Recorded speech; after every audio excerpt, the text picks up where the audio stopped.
Welcome to the Catalyst webinar series presented by the Education Committee for the Southern California PGA. The Catalyst webinar series is a bi-weekly educational platform for creating success and change in your club and career. This is the Past President's Cracker Barrel. Thank you everybody for joining. I think we've got 60 plus members that are registered for this morning's webcast. So we're delighted for everyone to be joining us this morning. And also thank you to the past presidents for being available to come on this Cracker Barrel. You know, having the past presidents on, it's like studying the history helps us do better and improve for the future. And this Cracker Barrel we look forward to every year, and we've done it now. This is the third consecutive year that we've had this. So I want to thank everybody for being here this morning. I sent out a variety of questions to the past presidents yesterday to give them a chance to kind of think about the questions coming this morning. So machine gun fire, I'd like to just pick a few guys and go right through them, and then we could go wherever the conversation goes. Dave Foster, for those of you that are on the call, Dave Foster is the 949 number there at the bottom right hand corner of your screen. That's what everybody should be seeing, the six of us. It's also, very educational for me as well, because I will be the president in 27 and 28. And the wealth of knowledge that comes from these gentlemen is invaluable, and I'm grateful for their time and their insight. Thank you, everybody. Okay, first question. Let's start with Mr. Addis. Can you describe the world of golf and a bit of the world itself when you took office?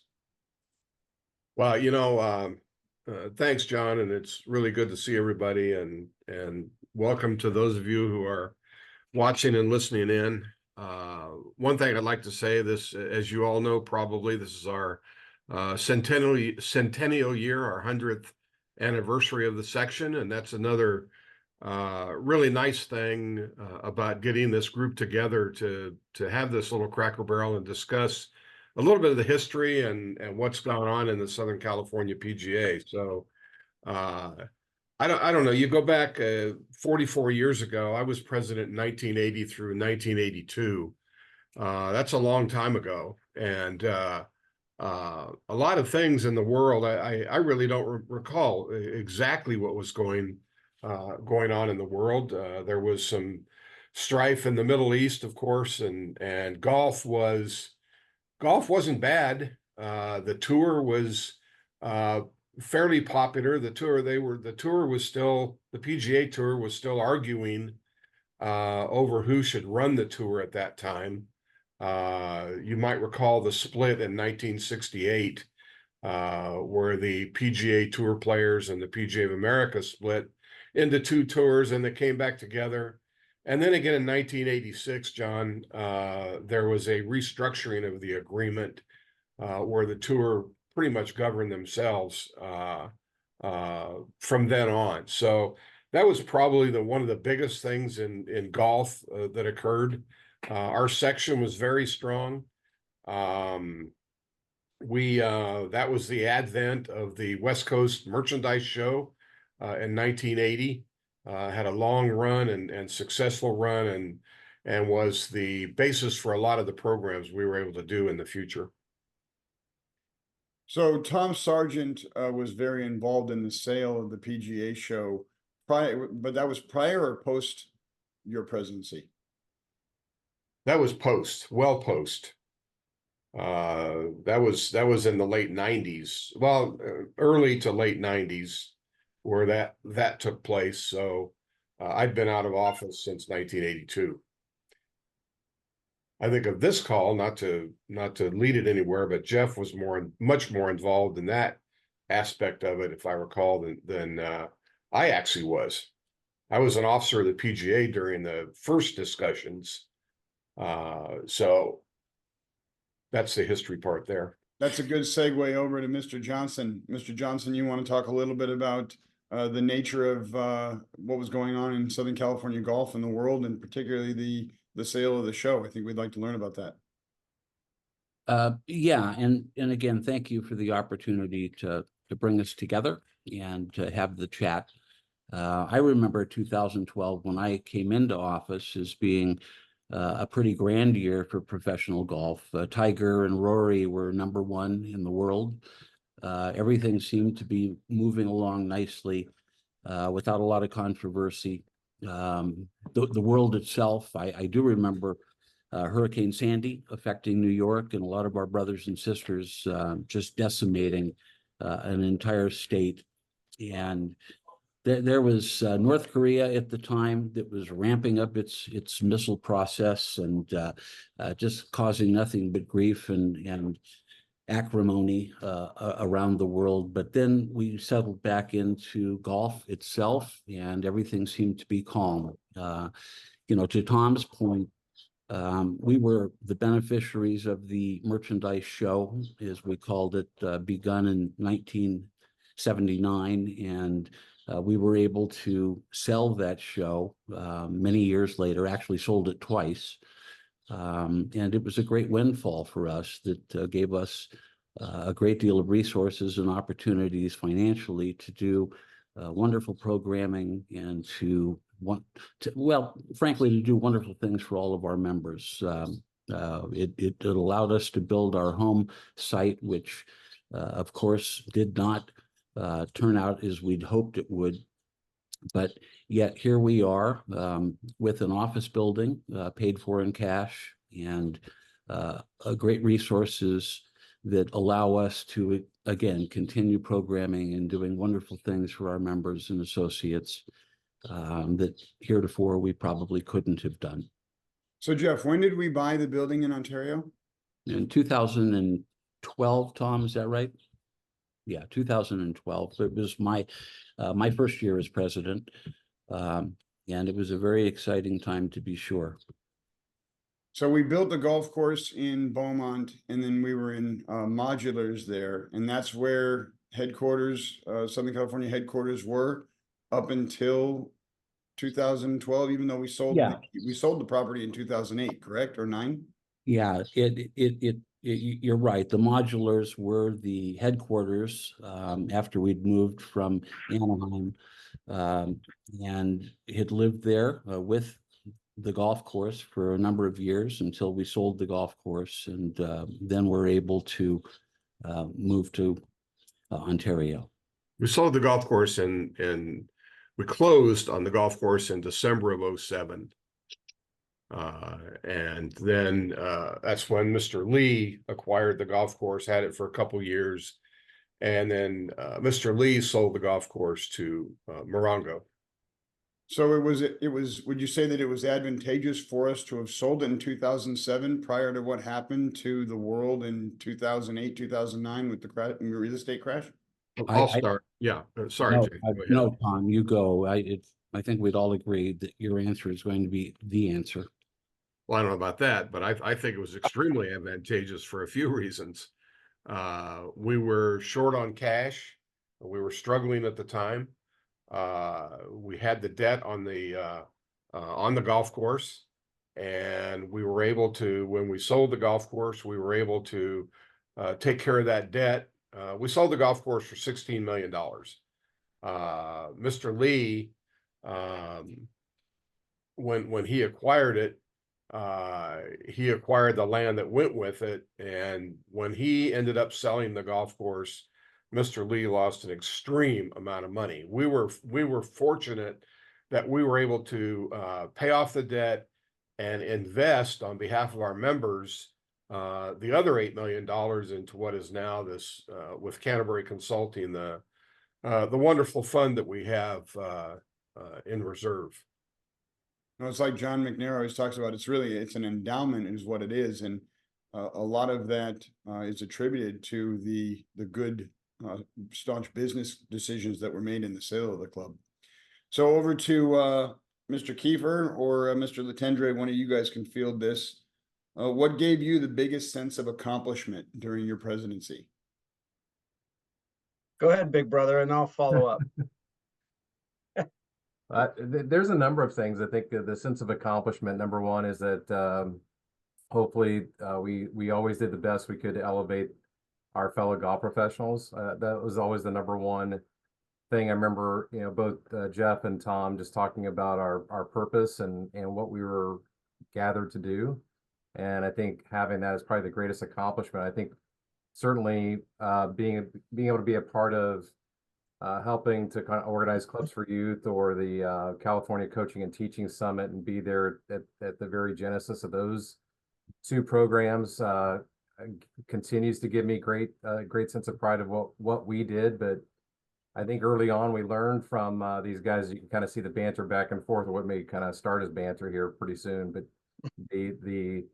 I think the being a better person because of the people that you're around and wanting to kind of meet that level of engagement and kind of just professionalism between Jeff and Tom and others that have come before them too. So I think hopefully that all of those things kind of came together. We did things the right way, and I think that it always made us feel like we were doing the things that were most important, and that gave us the greatest sense of accomplishment.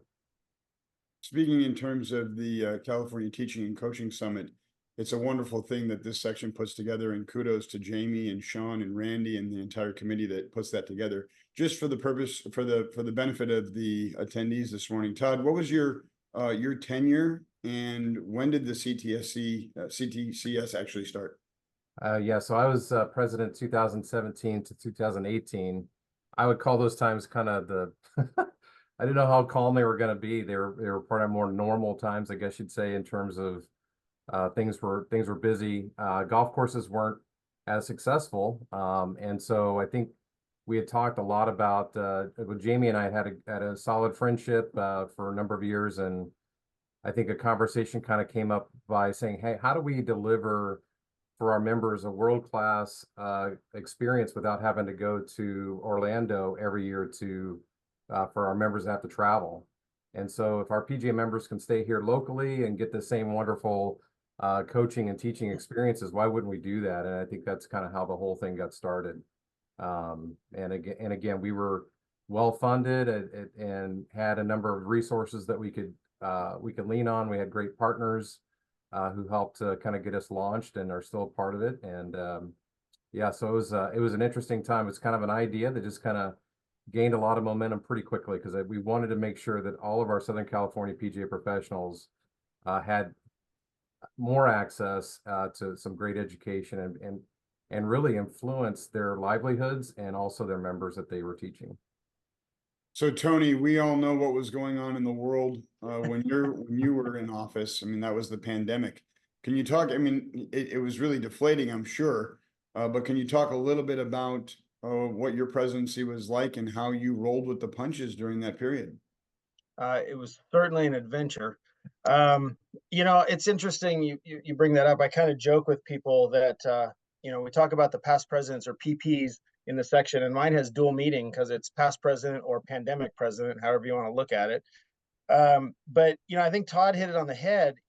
For one of the things that I think we've done really well in our section is the synergy between the officers as we move forward. I think my biggest task when I took office, following President Kiefer, was not to screw up everything that he started. You always want to kind of keep building on what we started the year before. And so when you had the Teaching and Coaching Summit, you had Clubs for Youth, you had all these great things. We wanted to make sure those kept going, in perpetuity, and we want to, and they have been there. I mean, they're very successful still to this day. We rolled into the More Than a Member campaign that started during my presidency, with the effort and the focus being that golf professionals are more than just golf professionals. That's evolved now into the We Are SoCal PGA campaign. So kind of just building on those things. But then as we did that, everything kind of came crashing to a halt with the pandemic. And I think from that moment, I think we learned so much. It was definitely a team effort. There is absolutely no way we would have made it through and accomplished everything we did without, Tom and Jeff at the helm of the section. I, just by dumb luck, I was the president. Todd was the honorary president. Robin, who's on the call as well, was our vice president. So we all had to join forces and come together in order to get information out to our professionals. It was very important. Golf, as Todd said, was kind of flat. People were struggling to get rounds and things like that. And then all of a sudden we have this pandemic, and what are we going to do? And it turned out to be the greatest thing for golf, because as we were trying to grow and retain golfers, we had this pandemic that all of a sudden golf was the only activity that was allowed, and we grew exponentially. So it became something that we needed to ensure that we could retain those golfers and build off that success. And that's where I think everybody came together. And it's one of my proudest moments to just to say that I was in the room at the same time that all this happened, because it really was a joint force effort. We could not have done it independently. I also want to welcome to the call, and forgive me, Mr. Sargent, if you were in there for a while before I saw you. I think you're calling in. Good morning. Can you speak? Can you hear us? It looks like you're on mute. I don't know if you're on your computer or on your phone. He needs to press about star now? 6. There we go. There he is. Mr. Sargent, good morning. Good morning.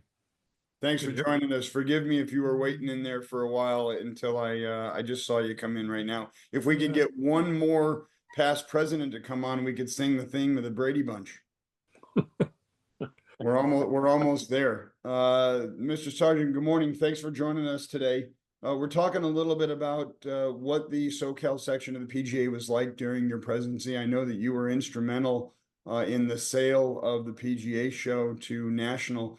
You've told the story many times to me, and I appreciate that. Can you share that for the good of the section on the call this morning of what was going on in Southern California golf, and tell the story about how we sold the PGA show? It was a long process. It started way before it actually happened. The reason it happened was because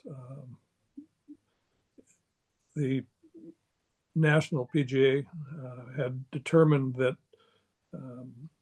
going forward that shows were not real viable. There were some problems with some of the shows, and they were concerned. So they wanted to sell the show. But they were also concerned that our show, which had grown considerably over a period of about 10 years, could affect the national show in Florida. So they started poking around, finding out if we'd be interested in selling. We really weren't. They began to talk about finances and, what we could possibly do if we had money and this sort of stuff. And it wasn't very open about it. They were being sneaky, if I can use that word, just trying to feel us out. But we knew what was going on. When it finally got to the time to sell it, or to consider it, we hired an attorney who was a business attorney, and he did a great job.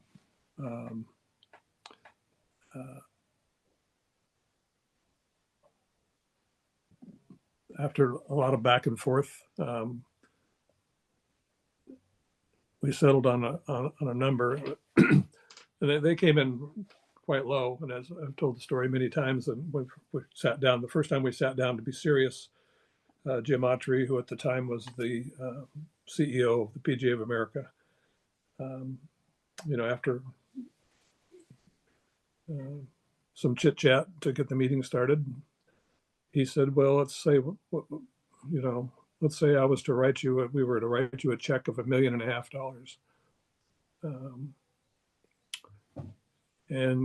What would you say to that? And my comment was, how frequently did you want to write that check? And the reason I made that is because we had done a valuation of the show. It had come back in at $7 million.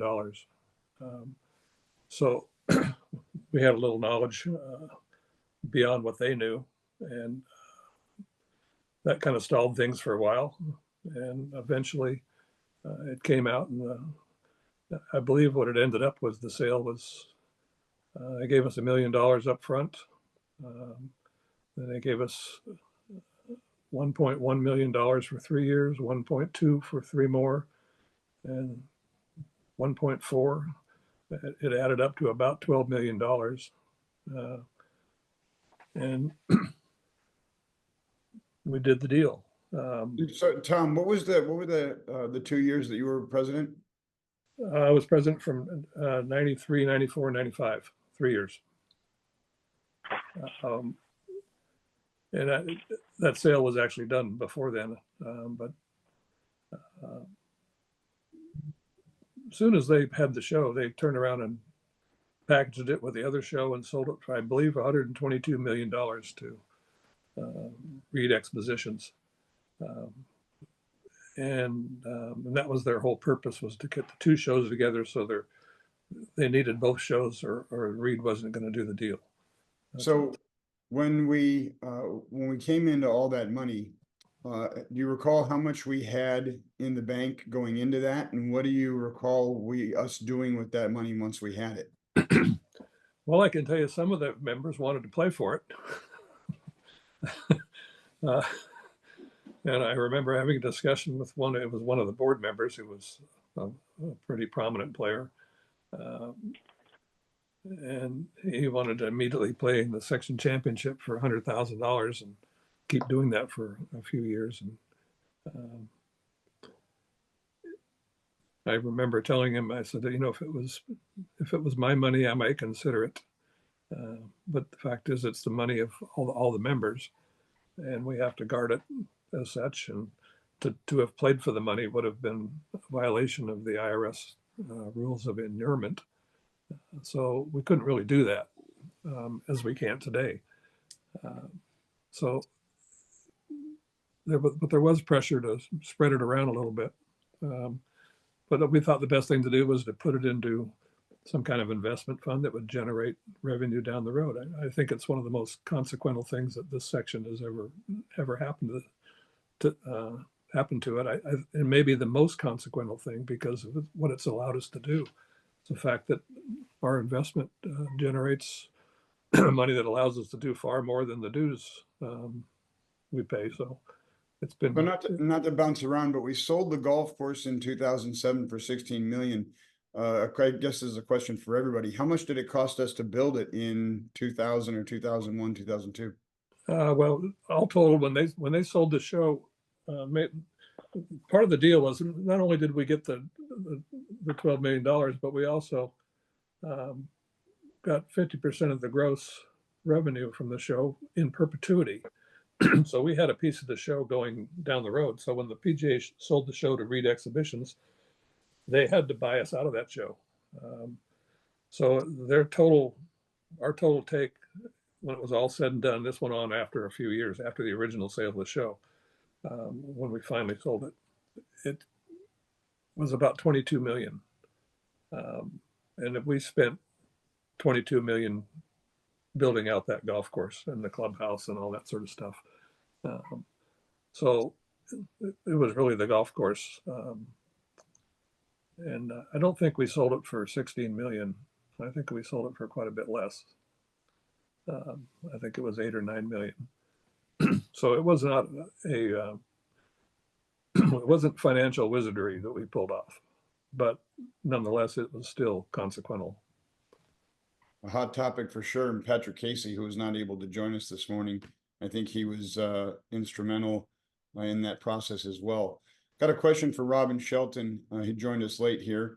Robin, obviously, a lot of people know that you're one of my mentors, arguably my number one mentor that I go to for everything in my life, basically. What was the biggest challenge while you were in office during your presidency? Well, thanks for the opportunity to be here, John. I apologize I'm not on screen as I'm trying to be in two places at once this morning. As far as the biggest challenge during my presidency, Jeff mentioned that when he was there, Tiger Woods and Roy McIlroy were playing and life was grand. Things were pretty good from a golf perspective because I was in 21, 22. So that was really during the COVID boom, right? So we couldn't, no matter how hard we tried, people kept playing golf, and we tried to close the doors. People came earlier and stayed later. So it was a really good time for golf and for our PGA professionals. If they're, the challenge for us at that time as a section was, hey, who was going to follow in Tom Addis's steps as executive director? You know, Tom was at the helm for a number of years, over a decade, and did an incredible job, and a legend and an icon in our industry was who was going to replace him. And really proud of, hey, the national search that we did, and we hired Nikki Gatch as our first female executive director, and she's doing a great job. So I'd say that would have been the hardest part, is the search and who follows Tom. And one for mulligans. If you had a mulligan, what would you do over again, Robin? You know, I've had some time to reflect, as right now I'll be the honorary president. I'll be out, you know, I will be, after 12 years of serving on the board, I'll be finished. And thinking about that question, you know, I think that during my presidency, I may not have hit a lot of 300-yard drives down the middle, but there were a lot that may have been a groove down that still made it to the fairway and were still really playable and still put us in good position. So maybe a little cliche-ish, but I wouldn't change anything, because I think overall the outcomes were great. The time of those 2 years was incredibly rewarding to me, and our section, I think, prospered, and our professionals did well during those 2 years. Not because of me, but I think, hey, we just kept the train on the track and doing the right things that had been set in motion prior to me. But John McNair sends his regrets. He just texted me. He was going to try and call in for a half hour. He's actually in an airport, and it's just too loud in there. He's not going to be able to jump on, so we will miss him. Mr. Kiefer, a mulligan for you. Yeah, I kind of agree. I don't know if there's anything in particular that I look at and go, wish we had done it different. I know one of the things that we had started, and I'll kind of give John a shout out for this, because we did it for a little bit. And if there was one thing I would just encourage, even for future boards going forward, is we made it a point to go around to each of the chapters. You know, the PGA Golf Professional experience is happening at the chapter level. The section is there to really support all the chapter leaders, and we made it a point to go around to visit with each of the boards of all 5 chapters. And it was one of the things that that John really kind of started, and to his credit, you know, we kind of kept that going for a few years through my presidency. And I think obviously with COVID, that kind of hurt Tony's ability to kind of carry that forward. But I think, you know, it's so easy to talk about. I mean, we have a great section and we do a lot of great things, but it's really taking care of people where they are, versus people coming to the section Mecca. I mean, I know that was an idea to kind of try to get people there, but I think we learned that we are better when we get out in the field and we are with our fellow professionals, elbow to elbow, trying to figure out how we can help them. And you can really only do that through the chapters and through the chapter leadership. So if there's any chapter leaders that are on this call, thank you for what you're doing, because it really is the glue that keeps us all together. And the section is a conduit to a lot of good things. But I would just kind of reinforce that we need to continue to do a much, much better job going forward supporting the chapters. Agreed. Mr. Addis, a mulligan for you, sir. You know, John, I agree. I don't know if there's mulligans out there, but I think what we need to do, and I don't know if we've heard from Foster yet, have we? No, not yet. I'm saving him for the end. He's the closer. I am mulligan. But I think we look upon our great history that this section has, and the leaders that we've had, you know, whether it's Pat Riley or Frank Morey, Howard Smith, a lot of the listeners and viewers today have never heard of these individuals and these PGA professionals, and Dick Geckner and people like Dick, who were instrumental, and Pat in the associate program, in formulating and even going way back and helping to establish the associate program, then the apprentice program. So I think our history is exceptional. This next Monday, we're going to honor all of our former executive directors We won't be able to honor our first executive secretary. That was Marilyn Apace. She passed away in 1975. But at the meeting, we'll have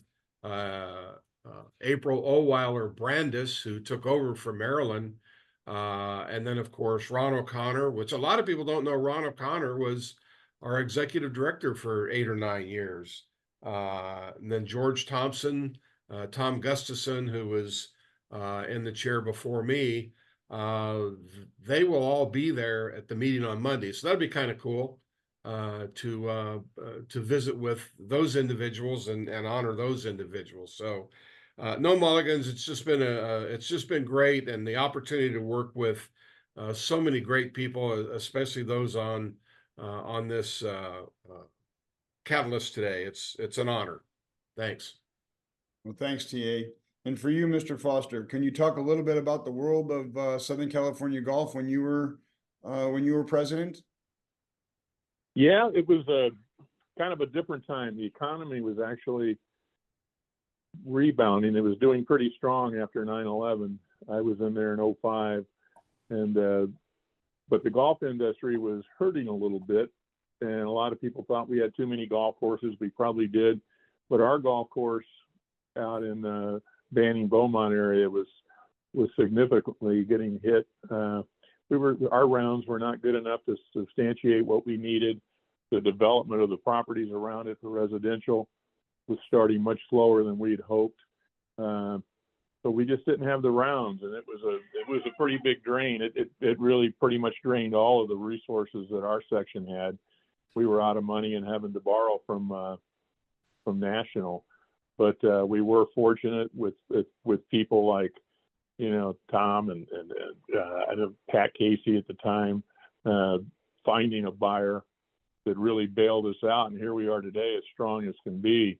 And I'm just proud as can be to have been a part of it. I spent about almost 15 years on the board, and it's some of the greatest time that I ever had. So the economy was doing pretty good. Golf was struggling a little bit. But my biggest issue was the golf course. It was just so draining, and my presidency was very short-lived, that is a major mulligan. I wish I would have finished it, but my occupation and things wouldn't allow me to finish it, so I'm the short-lived president.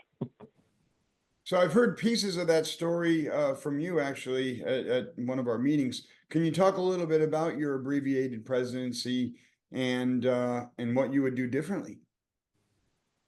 Yeah, there was I was managing a golf course, and they wanted to convert it from a public to a private, which was going to be a considerable deal, building a new clubhouse. And there was no way I was going to be able to spend the time required in those difficult times. So I did have to step away. And the biggest regret is after I did, in a couple of months, the people I was working for sold the golf course. And I was I was pretty heartbroken over that, because I thought they were going to build this great facility. They sold it. They took their money, and the new guy walked in, and a very, very nice gentleman, and said, "Dave, this is a 30-day escrow, and I need you to know I'm bringing in my own guy."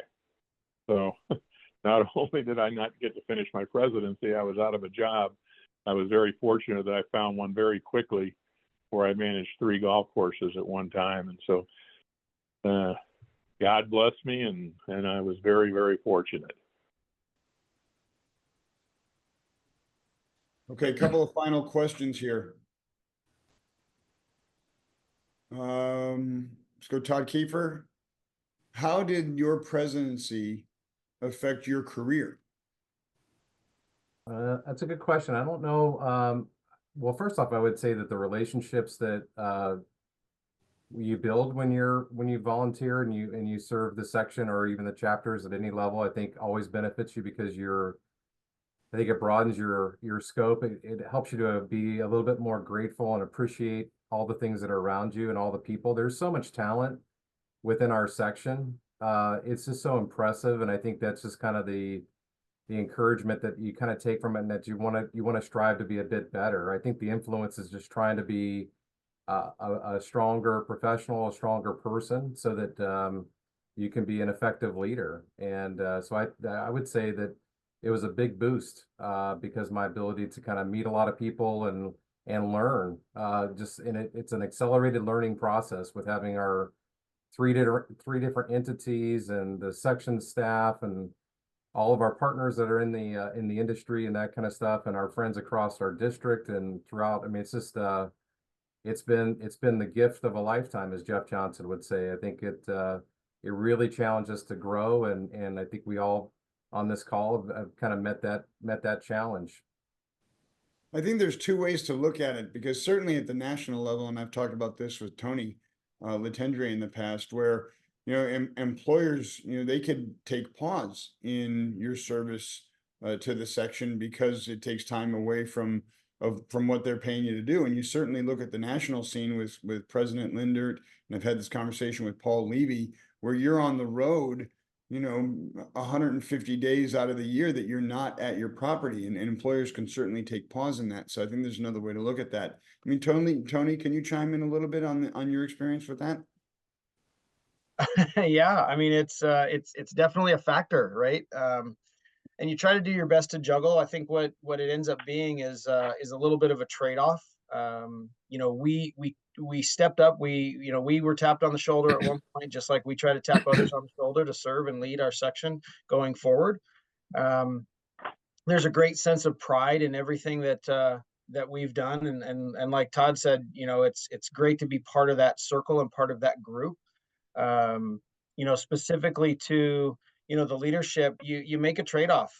There's always that juggling between work-life balance, as we call it. It's not to sound cliche, but there's sacrifices that you make. I mean, there's certainly times where I've had to choose either the PGA over my family or my family over my job, or it's always an evolving circle. And I think you just have to learn to manage that. But you end up making some sacrifices on your family level, because in order to serve the section, which is a passion of all of us and everybody who has served before and after me, we make those sacrifices that, okay, I'm going to give up some personal time so that I can serve the PGA and the section. And I think, having an understanding family, having an understanding wife and kids and all of those things, that, that helps that cause.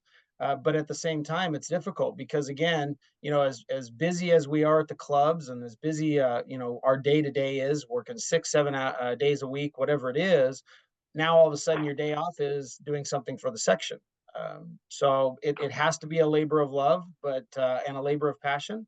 But I think those trade-offs, they certainly make it worthwhile in the end. I can tell you, as busy as I was for as long as I was, serving the section and the chapter before that, as long as I did. I mean, I got my PGA membership in 2004 in May, and in November I was sworn into the Desert Chapter Board, and I've served ever since. So literally, the 20 years I've been a PGA member, I've served our section or our chapters in a capacity. And all of a sudden, at the end of my presidency, it was, wow, what am I going to do now? I'm going to have all this free time all of a sudden. That wasn't me. And so it's just it's just unbelievable. You think like how did I do it? And then all of a sudden you have all this free time. You don't know what to do with yourself, right? Because it's just, you've been doing it for so long. You've made the sacrifice. Well, and Robin always, we've talked about this many times, Robin and I have. The work-life balance is not really a balance. It's a teeter-totter. It's a seesaw. And so when you serve in governance, it's like a third teeter-totter, and it's difficult to make that work, because when one goes up, one goes down, and you have a third one. When one goes up, what happens to the other two? So over to you, Robin. How did your service affect your career? Man, I had an absolute blast, and still having an absolute blast with it. Todd alluded to it a little bit. The relationships have been the highlight for me. The people you get to know, the people you get to work with, the bonds, the relationships, that has been the best part of it all. I've met people I wouldn't have otherwise met. I've got to have stronger relationships, find mentorships, help people in their careers. And that's been the best part about it. From a career standpoint, it only helped me. It absolutely made me a better professional, a better human being, a better leader. And because of it, I think I'm in a better place. When I started serving on the board, I was a director of sales at a club. And then by the time I finished, I was Newport Country Club. So it's been an incredible run. And, you know, the skills you learn, the people you meet, all have helped towards that. So I would do it over again in a heartbeat, and by far one of the best things I've done in my career. Well, thank you, Robin. And I got a question for all six that are on the call. And we've got Gary McCord, who's going to be joining us again July 18th. And one of the things in talking with him prior to the call, where it's like, what questions you want me to ask you? And very quickly, he was like, just ask me who I'm rooting for.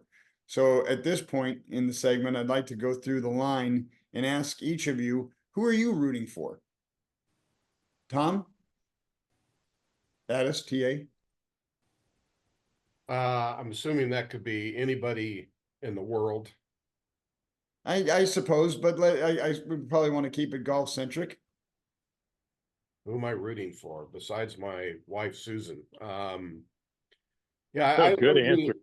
That's the right answer. I'm rooting for golf. I think, and I'm rooting for everybody involved in golf around the world. You know, that the tours pull together in some regard. I think that's a big indicator of what's happening, but golf seems to be doing well, and the individuals involved, and I think our entire section. I mean, that's what we do. We root for everybody. That's our job, and we want to make sure that everyone is doing well.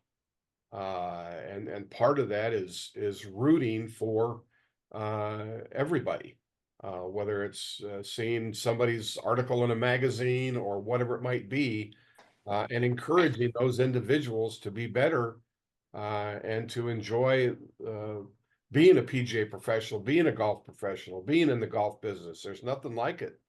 And we need to continue to root for everybody who's in the golf industry and our golf business and our PGA professionals, and make sure that everybody's better. Jeff Johnson, who are you rooting for? Well, it's certainly a profound question. I would say that I just want to, as an aside, regarding David Foster and, you know, all of us who have been affected by changes in employment because of a change in our situation. We should all be so sensitive to that, because I lost 2 officers during my presidency, and thank God for John McNair and Todd Kiefer and Tony for jumping in and stepping in. So I'm rooting for them, and I'm rooting for all of our PGA members and associates, and the enduring relationships that it's critical we maintain. So doggone it, I'm rooting for all of us. Todd? Well, that's sad, guys. No, take no stance. I like it. That's called media training. And by the way, I totally agree with that. But I give these guys a hard time for their media training, because it's those were great answers. I'll be a little bit more, I would say, controversial, but I'd tell you, it was pretty cool watching the U.S. Open this last weekend and seeing, you know, obviously it's tough to see Rory lose that way, because I think you want to see somebody who's been in one way a champion of golf. We don't always know what's going on in the background of things, but and then to see Bryson actually feeling like it's kind of changing his colors a little bit, in terms of being just, there's a guy that just showing he enjoys competition, he enjoyed the crowd, and it was very obvious he was having a great time. So I guess I'll go back and I'll borrow Tom's comment and Jeff's. Like, I guess I'm rooting for golf in general, because the TV golf and the golf that's happening at our facilities is 2 totally different scenarios, and that's not the status of golf. The status of golf is really what's happening with each of our professionals and how they're doing. And so I think anything that's good for the game helps us all. But I think cheering for each other, just knowing that everybody within this section has only to ask. I think, as Jeff would say, you just need only to ask. show up and make the best decision you can today and be a part of it. Dave, you want to get that? I'm gonna go turn it off. Tony, who are you rooting for?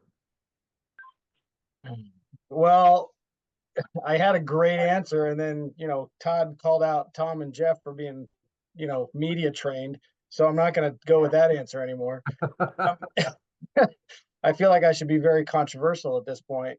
After all, I am the pandemic president. But no, I think, you know, I'm very fortunate. I feel very fortunate to be in a unique situation. The fact that after serving my time and you know, moving on, so to speak, I get the opportunity to still serve as our foundation chairman, and I'm very proud of that. I'm very proud of all the work that we're doing to grow golf and retain golfers and things like that. So if I had to choose, you know, who am I rooting for? I'm obviously rooting for our section. I'm rooting for the success of our foundation, you know, to continue Clubs for Youth, to continue our partnership with Wilson, to continue, you know, all of those great things that we're doing, moving the needle. I'm rooting for all of our past junior champions. You know, the fact that we have in our backyard the Colin Morikawas of the world, and you know, all these guys that have had so much success that are products of the Southern California PGA. I'm definitely rooting for all of them. They make us look great. And a lot of them give back, which is awesome. Between Max and Patrick, and you know, these guys are a lot of people don't know that they're giving back to our section, which is tremendous.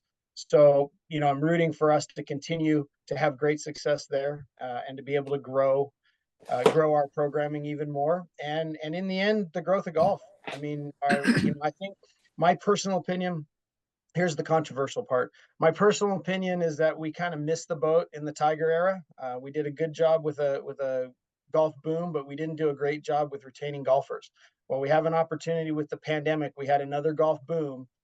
So I'm rooting for us to do a better job of retaining those golfers to continue our great game and our great business. Well said. Well said. Robin, who are you rooting for? You know, I wrote a note to a first-time director of golf the other day, and I ended it with saying, "Hey, I'm rooting for you." And I've used that term a few times when I've, you know, people get a job or, you know, achieve something. So I would really say that, hey, I'm rooting for people that I mentor. I'm rooting for people on my team. I'm rooting for the next generation of leaders to do great things. So those that are growing in leadership are the people that I'm rooting for. Well said. Well said. Mr. Sargent, who are you rooting for out there? Well, I'm rooting for tomorrow. And the greatest resource for tomorrow are our kids.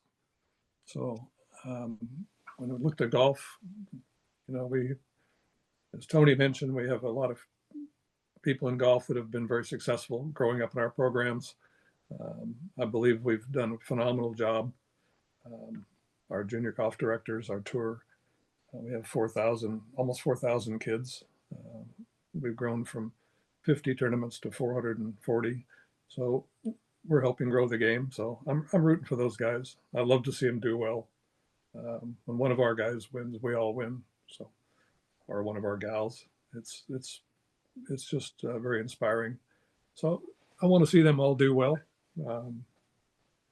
And that's something that really kind of rocks my boat. And last but not least, Mr. Foster. World peace. No, but along that line, I'm rooting for our world to make a rebound. I think our world is a mess.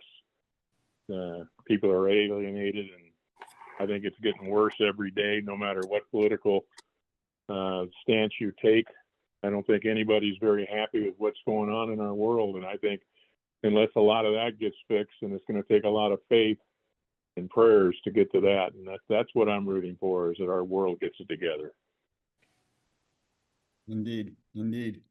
Well, I know I'm not a past president, but I'm definitely rooting for all of our initiatives in the PGA, particularly PGA Hope. We just finished a 6-week-long course here at South Hills Country Club. We got special board approval to put it on, and it was wonderful. The efforts of Mike Mendoza and Courtney Shrout here at the club and the veterans that participated in that. It was wonderful. We concluded it yesterday, and the members bought the veterans that participated lunch, and we had a great ceremony afterwards. And also want to, happy but sad, want to commend Amberlynn Dorsey. She's moving on from the section. She has been a power horse in PGA Hope in our section, in championing all the growth that we've seen in PGA Hope participation out here on the West Coast. She has a lot to do with that, and we will definitely miss her. She's taken a position with Cleveland Shrixon, and it's a big promotion for her, and we're proud of her, but we will be losing her, and we'll be remiss to not appreciate what she did for us in her tenure. Thank you, Amberlynn. You will be missed, and congratulations. As for all the past presidents on this morning's webcast, thank you very much for participating. All the PGA members that's supporting the Catalyst, you will get 1 PDR credit for joining this morning for the 1 hour. Thank you, everybody. Have a great day, and have a great 4th of July. We won't have another Catalyst until the Gary McCord Catalyst on July 18th because of the holiday. So we only have 1 in July. Thank you, everybody. Have a great day. Be safe and do good. Thank you, John. Thanks, everybody. Thanks, everybody. See you at the annual meeting. Oh, yes. We'll see you all Monday in San Diego. Monday.